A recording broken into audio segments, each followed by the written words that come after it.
हरिश्चंद्र के कोई संतान न थी, इससे वो बहुत उदास रहा करते थे। नारद जी के उपदेश से वे वरुण देवता की शरण में गए, उनसे प्रार्थना की कि प्रभु मुझे पुत्र प्राप्त हो।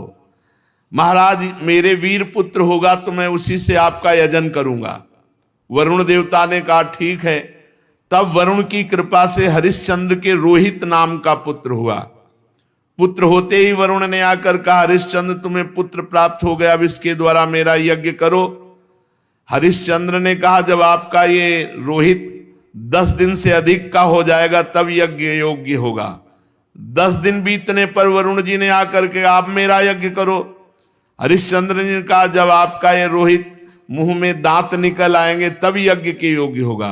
दांत उगाने पर वरुण देवता ने कहा अब तो दांत निकल आए, मेरा यज्ञ करो। हरिश्चंद्र ने कहा जब इसके दूध के दांत गिर जाएंगे तब ये यज्ञ के योग होगा। जब दूध के दांत गिर गए तो वरुण देवता ने कहा अब तो मेरा यज्ञ करो। हरिश्चंद्र ने कहा जब दोबारा दांत आ जाएंगे तब ये यज्ञ के योग्य होगा। दांतों के उगाने पर वरुण ने कहा मेरा यज्ञ करो। हरिश्चंद्र ने कहा महाराज क्षत्रिय राजकुमार तब यज्ञ के योग्य होता है जब वो कवच धारण करने लगे। राजा हरिश्चंद्र पुत्र के प्रेम से ऐसा टालते रहे, उनका हृदय पुत्र प्रेम में जकड़ा हुआ था। जो जो समय बताते वरुण देवता उसी की बाट देखते। जब रोहित कुंवर को इस बात का पता चला कि पिताजी तो मेरा बलिदान करना चाहते हैं, तो अपने प्राणों की रक्षा के लिए हाथ में धनुष लेकर वन में चले गए। कुछ दिन के बाद उन्हें मालूम हुआ कि वरुण देवता ने रुष्ट होकर मेरे पिताजी पर आक्रमण किया है, जिसके कारण वे महोदर रोग से पीड़ित हो रहे। तब रोहित अपने नगर की ओर चल पड़ा, परंतु इंद्र ने आकर उसे रोक दिया।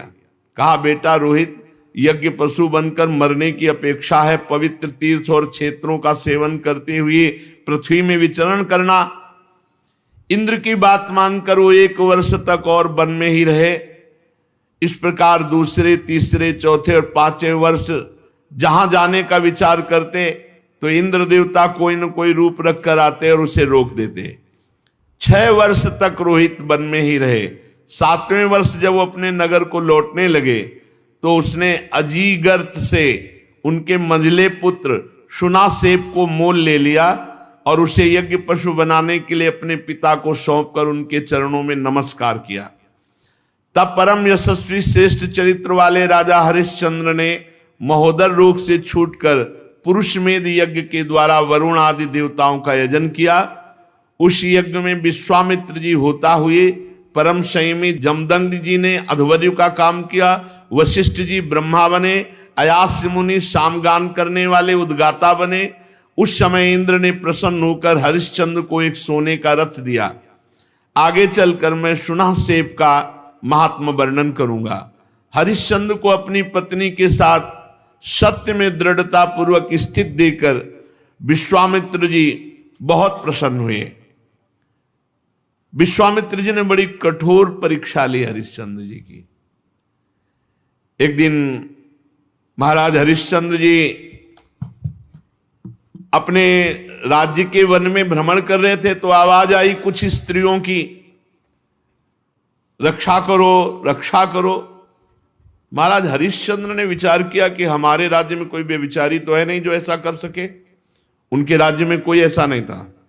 बहुत कठोर शासन हरिश्चंद्र जी का। ये अयोध्या के चक्रवर्ती सम्राट थे, धर्मात्मा, प्रजापालक, दानवीर, भगवत भक्त और धर्मनिष्ठा का ऐसा प्रभाव कि इनके राज्य में कोई किसी माता बहन की तरफ गंदी दृष्टि से भी नहीं देख सकता था। इसीलिए उनके राज्य में किसी की अकाल मृत्यु नहीं होती, किसी को रोग नहीं होता। पूर्ववासियों में बड़ी धर्म की रुचि थी। तो जब एक दिन जंगल में शिकार खेलने गए तो वहां कुछ स्त्रियां पुकार रही थी और कह रही थी हमें बचाओ, हमें बचाओ। राजा ने शिकार खेलना छोड़कर उनके समीप गए और कहा डरो मत, हमारे राज्य में ऐसा दुष्ट बुद्धि वाला तो कोई है ही नहीं जो इस अन्याय करके किसी स्त्री को ऐसे, डरो मत। तो शांत हो गई। पास में देखा विश्वामित्र जी खड़े थे और वो स्त्रियां और कोई नहीं थी, विद्याएं थी।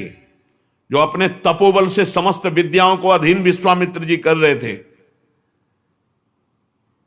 मूर्तिमती विद्या स्त्री होकर क्रंदन कर रही थी और विश्वामित्र जी उन्हें अधीन कर रहे थे।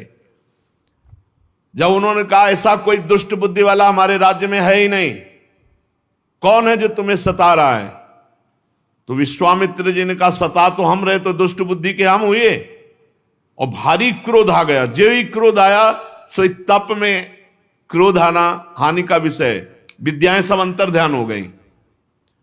विश्वामित्र जी ने कहा इतना तप करने के बाद मैंने अपने क्रोध को संभाला था और विद्याओं को अधीन किया, तुमने मुक्त करा दिया, तुम बड़े दयालु हो। गुस्सा में कहा। हरिश्चंद्र जी ने हाथ जोड़कर विनय पूर्वक कहा, मुनि मैं राज्य धर्म का पालन कर रहा हूं। राजा का कर्तव्य है, यदि कोई अनाथ कोई शरणागत किसी भी तरह सताया जाता है तो उसकी रक्षा करना कर्तव्य है। अच्छा तो फिर मेरी भी रक्षा करो, मेरी इच्छा अनुसार दान करो। राजा ने कहा आदेश कीजिए। तो उनका इस समय तुम्हारे पास क्या है? घोड़ा, खजाने की चाबी, दो। दान ले लिया और कहा दक्षिणा में हमें प्रचुर स्वर्ण चाहिए। कहा दिया, ठीक, चलो दक्षिणा दो। तो उनका खजाने तो पहुंचे। बोले मिथ्यावादी, जब खजाने की चाबी दे दी तो खजाना तेरा कैसे? हाँ ये बात तो है। और घोड़ा दे दिया तो जहां तक घोड़े की टाप गई सारा राज्य मेरा। बहुत दानी बनता है, बहुत उदार बनता है, विद्याओं की रक्षा करेगा तू, अब दे। तो उनका महाराज चिंता मत करो, हमारे राज्य में तो हमको कोई खरीदेगा नहीं और वो राज्य अब आपका हो चुका है। इसलिए राजा ने विचार किया कि सभी शास्त्र पुराण कहते हैं काशीपुरी भगवान शंकर के त्रिशूल पर बसी है और उसके अधिपति देवाधिदेव महादेव हैं। अतः वो परम दिव्यपुरी में चल करके अपने आप को बेचना चाहिए और जो बेचने से स्वर्ण मिले वो दक्षिणा में देना चाहिए। जो अभी चक्रवर्ती सम्राट थे, विश्वामित्र जी ने नंगे पैर निकाला राज्य से और जाओ बिको और दक्षिणा दो। अब परम सुकुमारी रानी सेव्या, पुत्र रोहित काशी को चल पड़े। मार्ग में मुनि ने एक माया रची कि राजा रानी और रोहित तीनों को अत्यंत प्यास लगी। बहुत सुंदर जल की, मीठे जल की सृष्टि की और आप बैठ गए ब्राह्मण के वेश में और कहा आओ पानी पी लो। बहुत आग्रह किया। राजा ने कहा मैंने मुनि को दान दिया है, दान की पूर्णता दक्षिणा से होती, जब तक दक्षिणा नहीं दे लूंगा पानी नहीं पीऊंगा। ऐसा कह के राजा आगे बढ़ गए। ब्राह्मण ने रानी और रोहित कुंवर से भी कहा कि जल पी लो। उन्होंने कहा नहीं, हम धर्मात्मा राजा की संतान हैं, हम उनकी पत्नी हैं, जब तक राजा अपनी दक्षिणा नहीं दे देते तब तक हम पानी नहीं पिएंगे।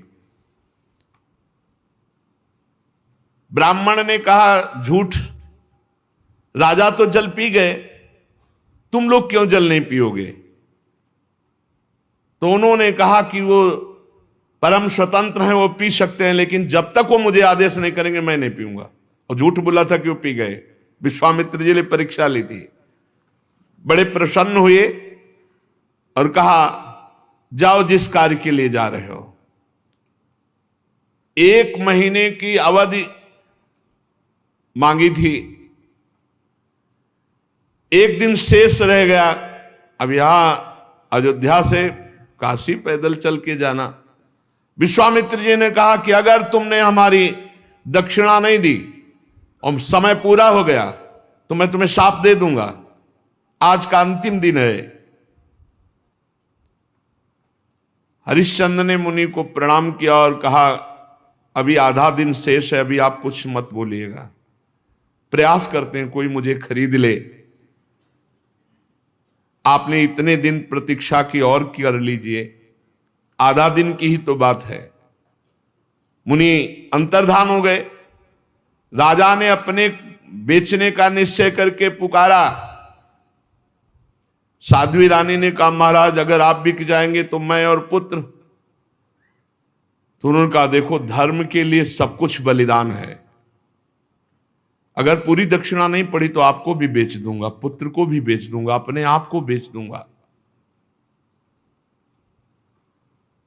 पति की ऐसी अवस्था देख करके रानी बहुत अंदर से विकल हुई। उधर विश्वामित्र जी की कड़ी चेतावना, तो चित्त में दुख है और गदगद कंठ से पुकार, कोई मुझे खरीद ले। तो एक वृद्ध ब्राह्मणी के वेश में 500 स्वर्ण मुद्राएं देकर के रानी को खरीदा। रानी ने उस ब्राह्मणी से प्रार्थना की कि यथाशक्ति मैं घर की पूरी सेवा करूंगी, कभी इंकार नहीं करूंगी। मेरी 3 बातें आपको माननी होंगी। मैं कभी किसी पुरुष से संभाषण नहीं करूंगी, एकांत में नहीं मिलूंगी, किसी का जूठा नहीं खाऊंगी, और सेवा के अतिरिक्त मैं एकांतवास करूंगी, मेरे समीप कोई नहीं आना चाहिए। स्वीकार कर लिया। अब राजा के सामने ही रानी बिक गई।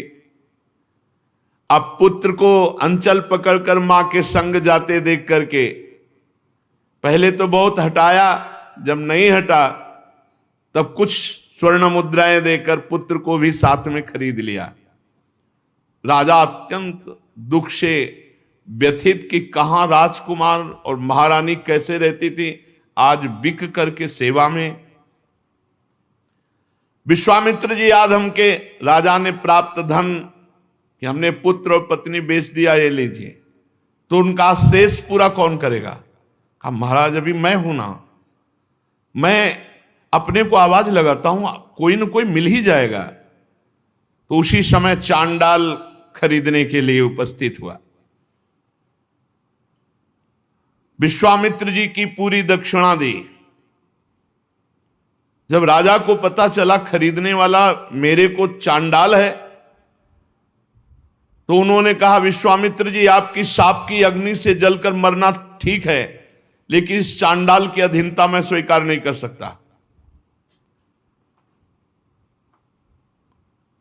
विश्वामित्र जी, समय खत्म हो रहा है, मुझे दक्षिणा चाहिए थी, वो मिल गई, अब तुमको चांडाल के अधीन होकर रहना पड़ेगा। अब तो उसकी इच्छानुसार बनकर के दास सेवा करनी होगी। विश्वामित्र जी ने कहा, 1 अरब स्वर्ण मुद्रा दी है, हरिश्चंद्र तुम्हारे को खरीद लिया इस चांडाल ने। बड़ी विडंबना, चक्रवर्ती सम्राट चांडाल के अधीन। उन्होंने कहा, स्मशान में पहरा दो। रात्रि में स्मशान के पहरा में काम में लगा दिया। अब और दिन रात लाठी लिए हुए मरघट में सौदा करने वालों से कर वसूल करते।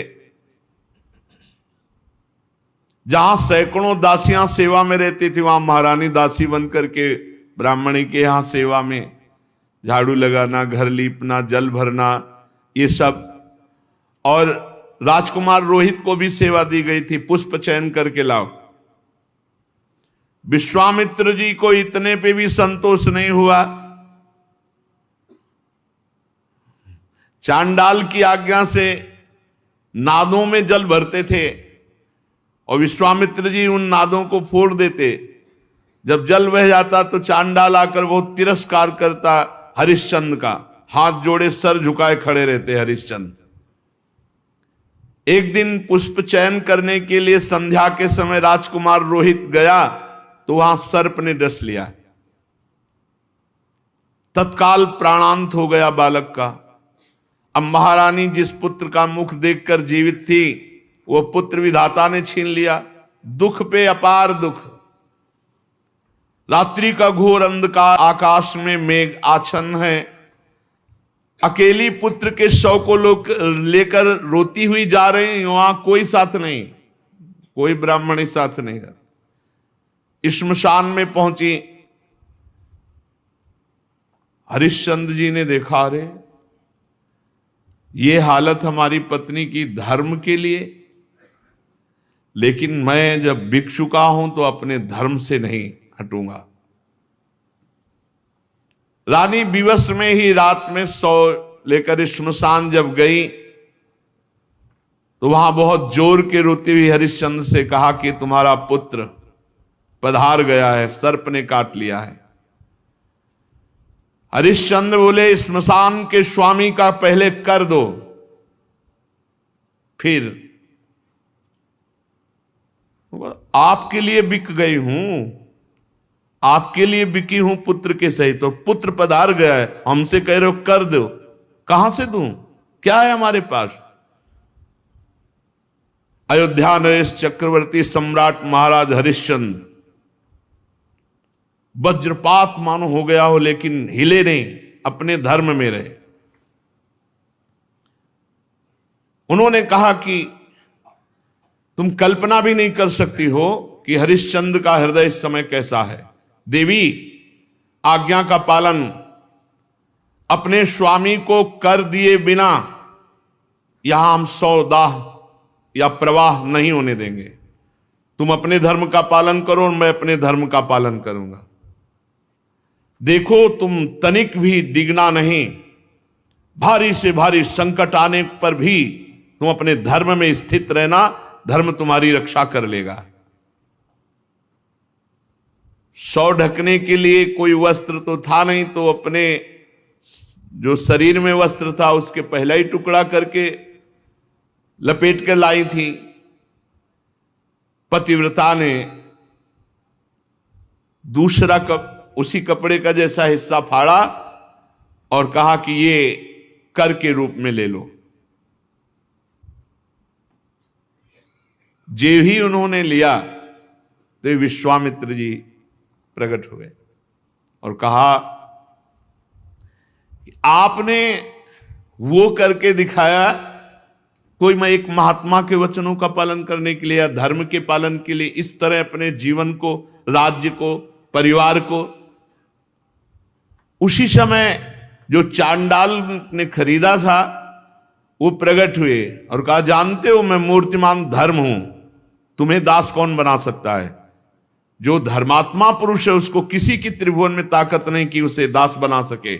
साक्षात धर्म, साक्षात धर्म ने ही चांडाल रूप होकर के खरीदा था। साक्षात अंबा अन्नपूर्णा ने ही, जो ब्राह्मण के वेश में थी, वो कुंवर को और रानी को खरीदा था। देवराज इंद्र ने अमृत की वर्षा की, रोहित कुंवर जीवित हो गए। विश्वामित्र जी ने कहा, ये अपनी चाबी पकड़ो और ये लगाम घोड़े की, जाओ तुम्हारी जय हो, तुम माया पर विजय प्राप्त कर चुके हो। देवराज ने कहा कि अब तुम्हें मृत्युलोक का राज्य करने की जरूरत नहीं, सशरीर स्वर्ग की यात्रा करो। हरिश्चंद्र ने कहा, नहीं, मर्यादा है, धर्म कहता है तो पहले यहां हम तप के द्वारा शरीर छोड़ेंगे, फिर जो भगवान गति देंगे। तो अयोध्या में पुनः महाराज हरिश्चंद्र जी आए। प्रजा जय जयकार करती हुई बहुत सुख में निमग्न हुई। सत्यात् परो धर्मः, सत्य से बढ़कर कोई परम धर्म नहीं। और जो धर्म का पालन करने के लिए कष्ट सहता है उसकी सदैव विजय होती है। ऐसे महाराज त्रिशंकु के पुत्र हरिश्चंद्र जी थे, जिनका यश सत्य के लिए विस्तार को प्राप्त हुआ। शेष चर्चा के श्री राधा वल्लभ लाल की।